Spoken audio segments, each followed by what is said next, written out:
Hello and welcome to the grand finale of the series. In this video we are going to do terrain, some other interesting features and finally finish the model. So stay tuned. This video comes to you in cooperation with PCBWay, ICM, MRP paints and gallery airbrushes. First I'm going to attach the wheels and then we'll do something else. And what that will be, you will find just in a couple of minutes or seconds, depending on how well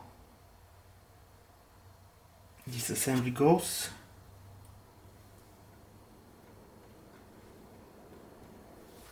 It is always better to have some weighted effects on the wheels. In this case we don't have that, but it is not like everyone else does it, so I think we're good.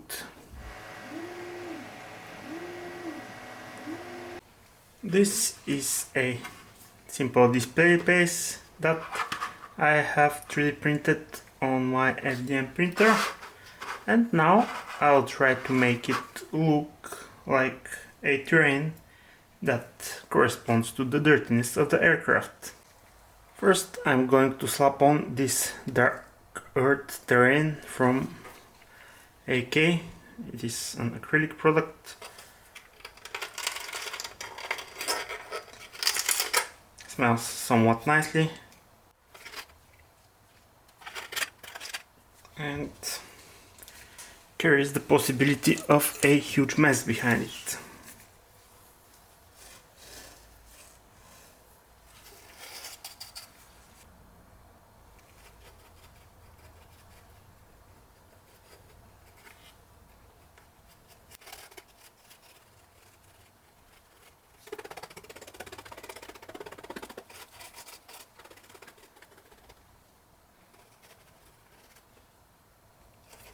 Not having brush strokes is important and at the same time quite difficult, at least for me. I have very limited experience with this product.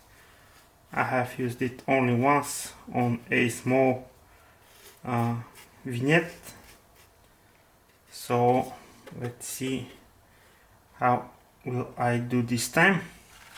Before this gets dry I will sprinkle it with some small stones.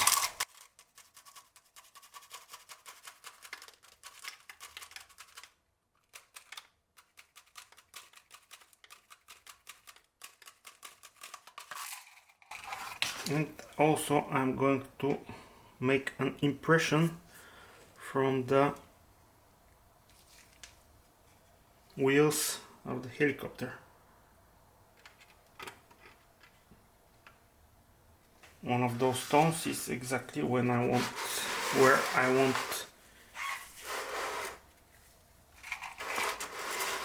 the wheel to be, so I shall move it right here.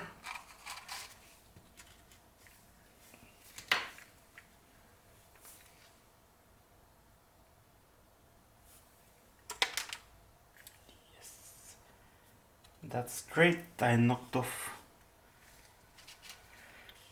the winch.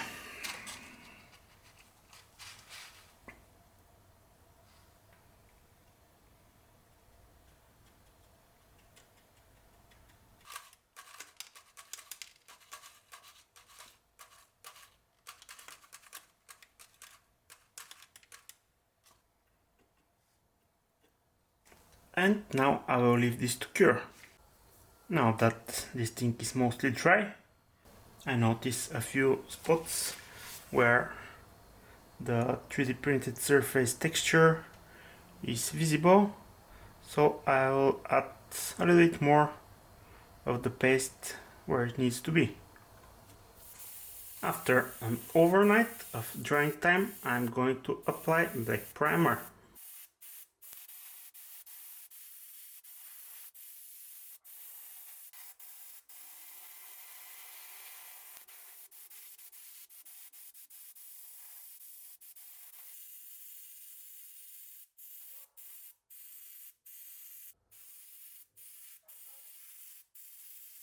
For the first dust layer, I will use the same color that I used on the helicopter, and this was Tamiya's XF57 buff.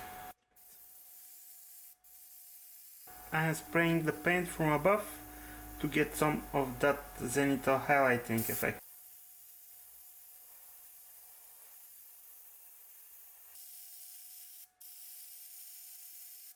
The next step are some highlights using dry light matte acrylic paint from AK.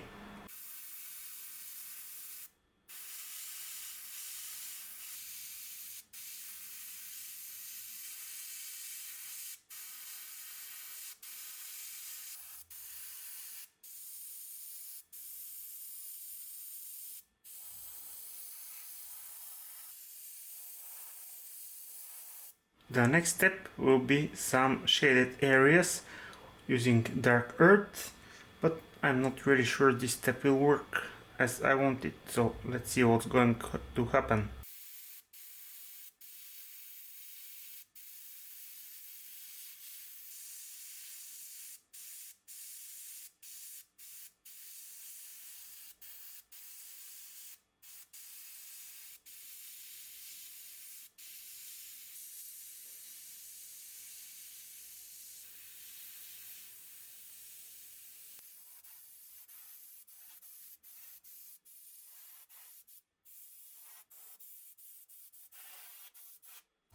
The next step will be to add some color variation on the rocks, and for that, on the wet palette I am going to add a few colors, some gray, a brown color, which is weathered wood, the gray is interior steel gray, then some dust and a little bit of olive drop highlights from AK. First I will mix a little bit of gray with some of the dust.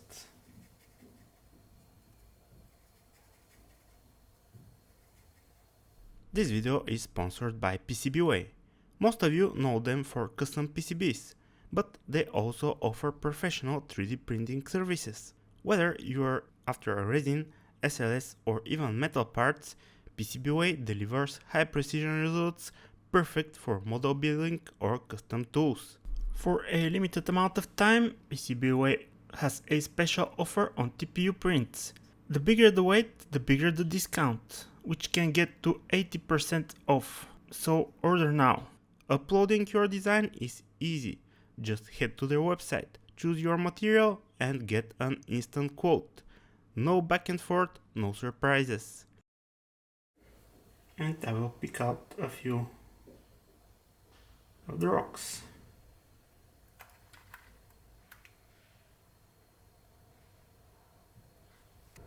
This is a slow and somewhat tedious process, but at the end of the day it will give us some variation that is, I think, necessary. I'm trying to apply the paint on a random basis, random in terms of placement and in terms of the size of the rock. The next mix that I'm going to do is dust,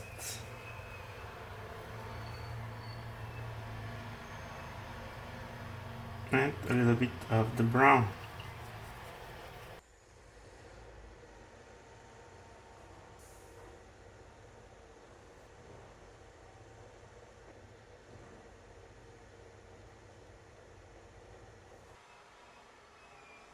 No point for guessing here, dust and some olive drop.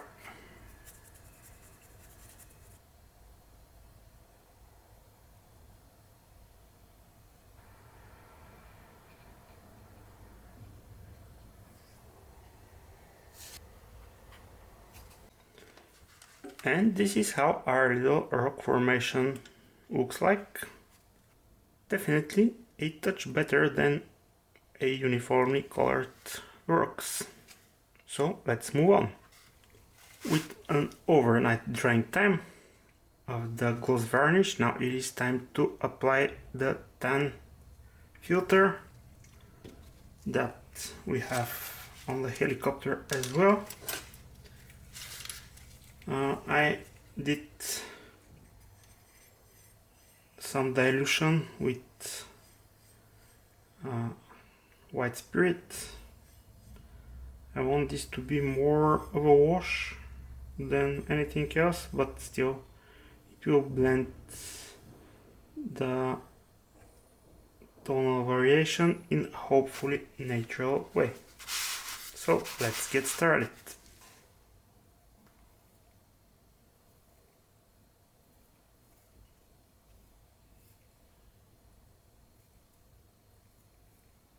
I'm also going to go over the stones.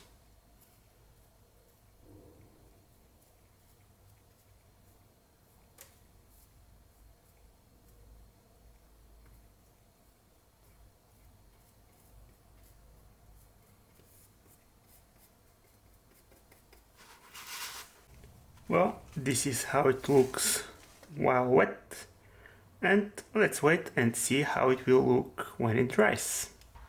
I'm kinda hopeful. Alright, so this is how it look after the filter is completely dry. The surface finish is almost everywhere flat. However, there are a few spots, and especially on the stones, where it is still glossy, so I'm going to apply a layer of matte varnish.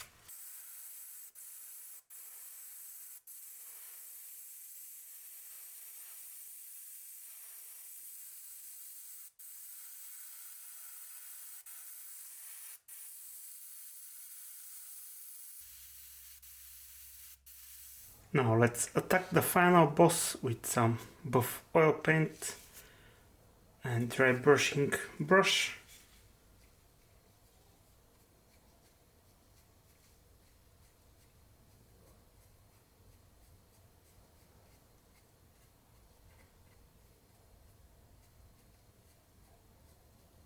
I am very carefully and lightly dry brushing the stones and the surface features.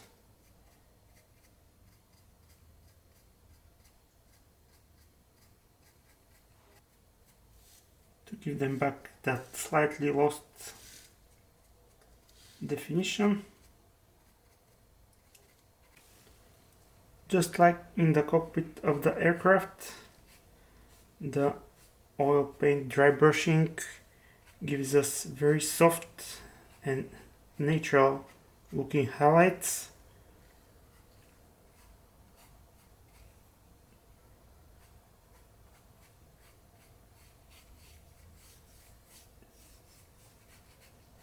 And this is the terrain done. Now this thing here is the emblem of the 160th Special Operation Aviation Regiment, which I made myself, the 3D model that is, and you can download it for free if you are a member on Patreon, even a free member. The painting starts with the usual layer of black surface primer. MRP Super Clear Gloss joins the chat. Using the links in the description and the coupon code, you can get 10% discount from your purchase from Gallery Airbrushes. The next color to enter the scene is AK Extreme Metal Steel. I was contemplating between this and the polished aluminum, but I feel this is more masculine color, more suitable for the occasion.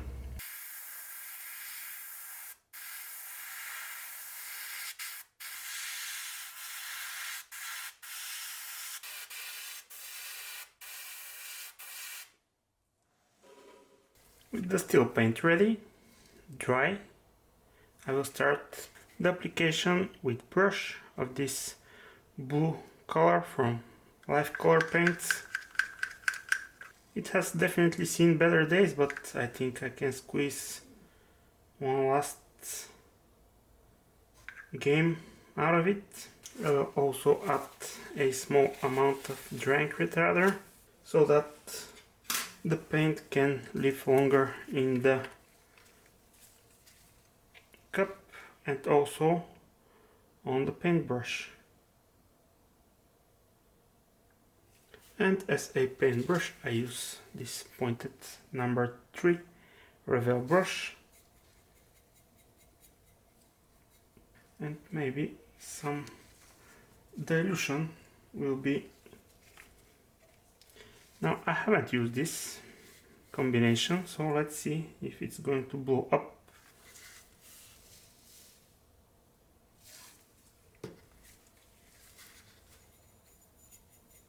No explosions, that's always good. As it is always the case with acrylic paints, or at least that's my experience, it is a layers game, because if you want to have good coverage without brush marks, your paint needs to be thin, but that means that it is fairly transparent, which calls for multiple layers. And that's why I never paint my models with a brush. The airbrush is much better, but here I could have done a mask using my laser cutter, or rather its knife cutting function, but I decided to make it more relatable to more people. One layer down, not looking particularly pretty, but let's see what will happen next. Okay, so I don't think that my initial approach is working very well, so I changed it, and what I'm doing is essentially flooding the surface with the paint and leaving the capillary action to stop the paint at the edge.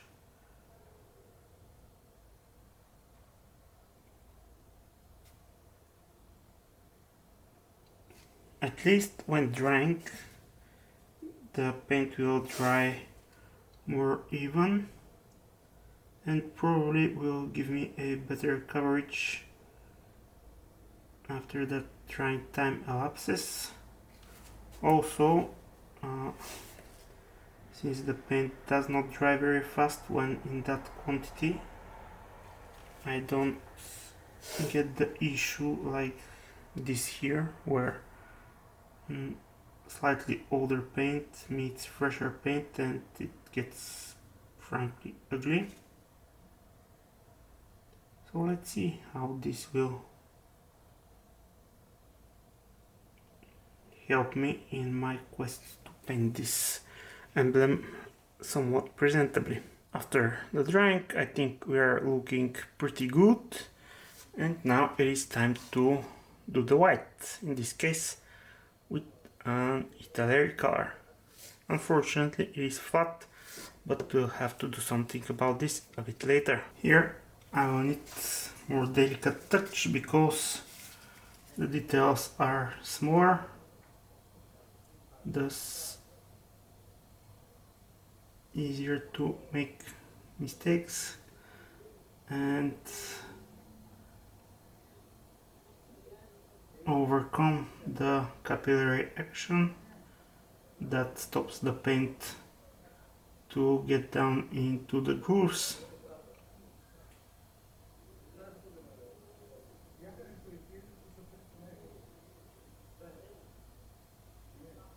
But so far so good.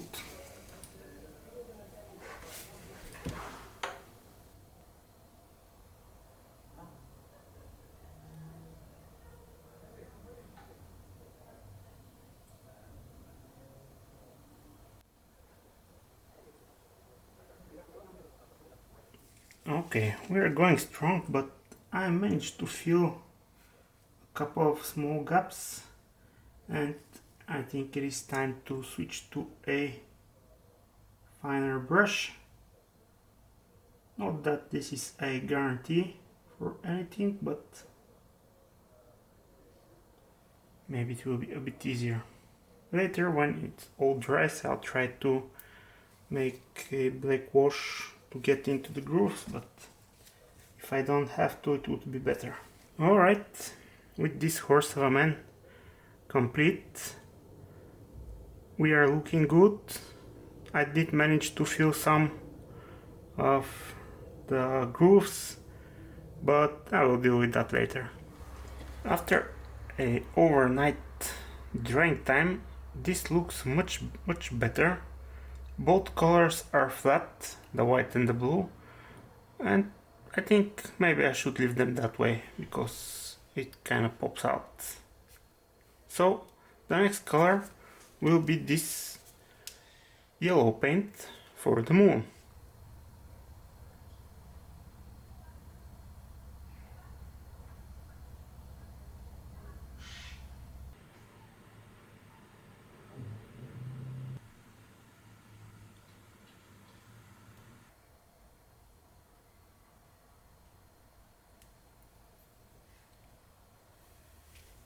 That's looking just nice. The next item to paint is the sword, and it comes in red flavor.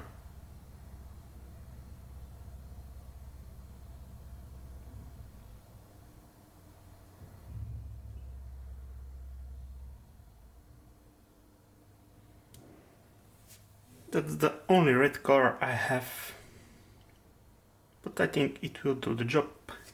For the letters, I'm using dark sea blue paint from AK's 3rd Gen acrylic paints range. It looks almost black while wet.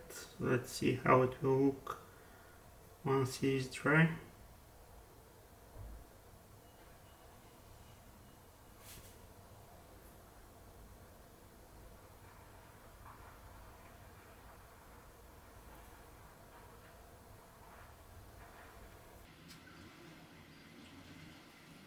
With everything nice and cured, all I have to do is glue this to the base. I'm going to use this thick glue so that the emblem can sit on top of everything. And now I'm going to let it cure. I think that with this base we now have a perfect home for our model, and with this it is time to go to the final step, which will be to assemble the finishing pieces and call it done. Alright, now let's continue, shall we say, the assembly with the closed sliding door. Here I'm using Tamiya's multi-purpose clear cement. This door is slightly more complicated to attach, or at least was the first time I tried the dry fitting, and I hope that the second try will be somewhat easier.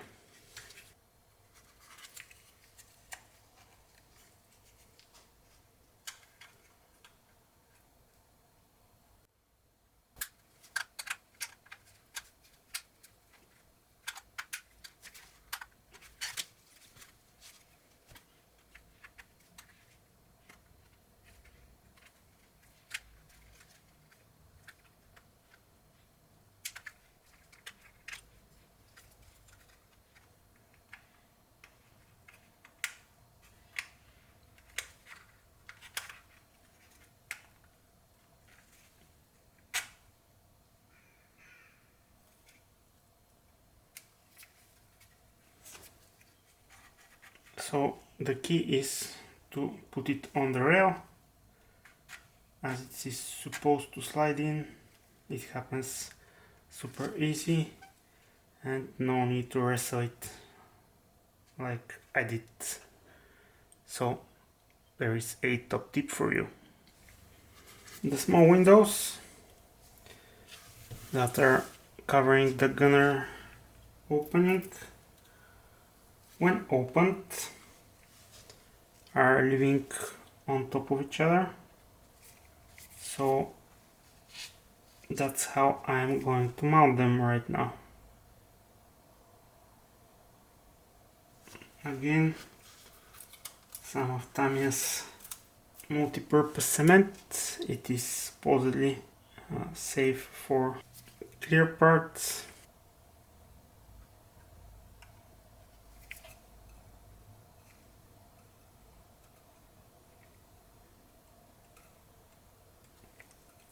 And that's the first one done. And here comes the second small window.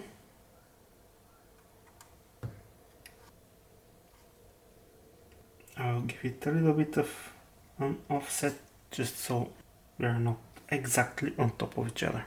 It is copy paste on the other side. In terms of the sliding windows,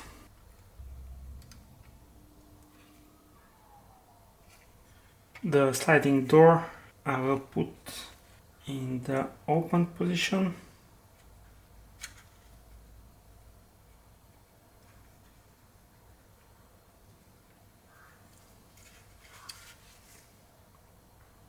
The window wipers are not very easy to install. There are two holes to accommodate two pins on each wiper, and the access is very limited due to the antenna or whatever it is that lives right in front of this whole thing. So I have shortened the pins slightly.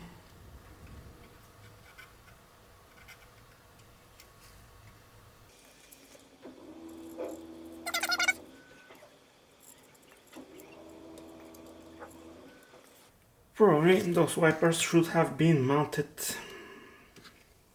before the antennas, but how you do that when your windows are masked? Not really sure. I'll try to fix it somehow. No point at losing your time anymore with this stupid thing. For the disco ball on top of the helicopter and the LiDAR, I will try to use this iridescent film, and first I will put it on a piece of double-sided tape.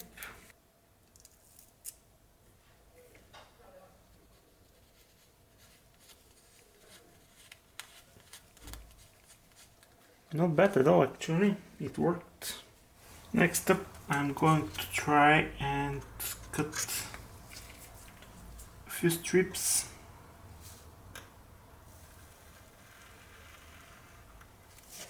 It is 1 millimeter what I need.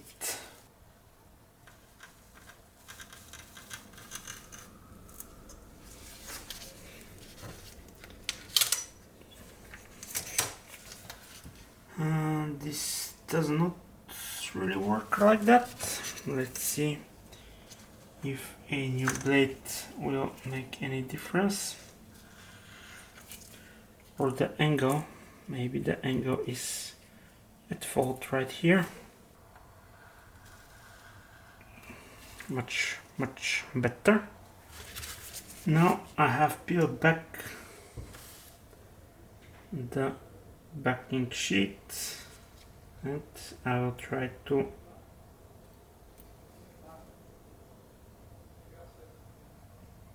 glue this in position. I would like to thank all the amazing people who support me on Patreon. You guys are awesome.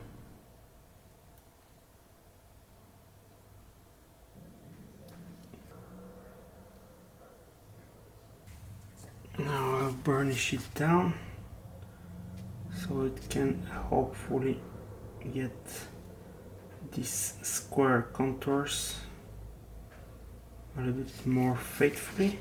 I think that this is as good as I am going to get it, and if you know a better approach that will save me all that faff, let me know. Now let's install the shiny thing in position. Now the white backing of the double-sided tape makes this somewhat lighter than I would like it to be, but it is what it is. The circle for the LiDAR glass I will try to cut out with this device.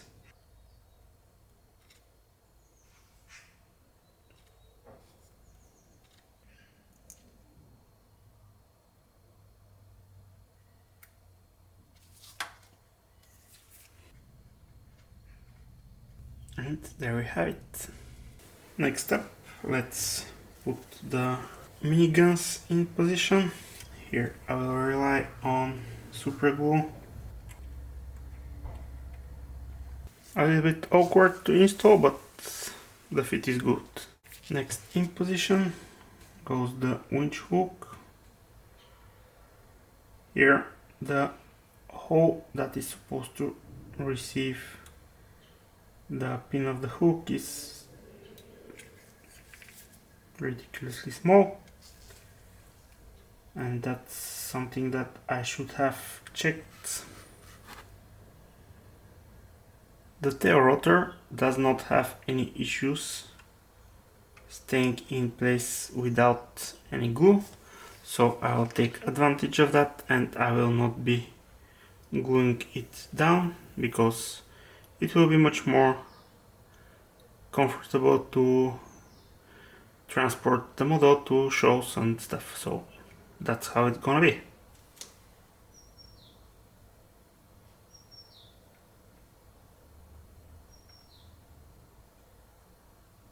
And finally I get the pleasure to install the open door of the pilot's cabin. Here the pockets in which the hinges go are deep enough.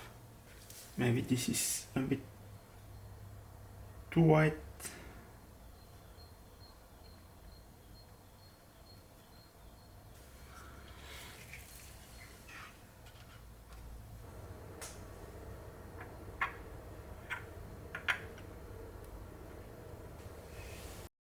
And this is about it with this build. The next one is going to be epic with a lot of scratch building, aftermarket and some 3D printed details. So make sure you follow it on Patreon or whenever it comes on YouTube. Once again, thanks for watching, and until next time, happy modeling, fellas!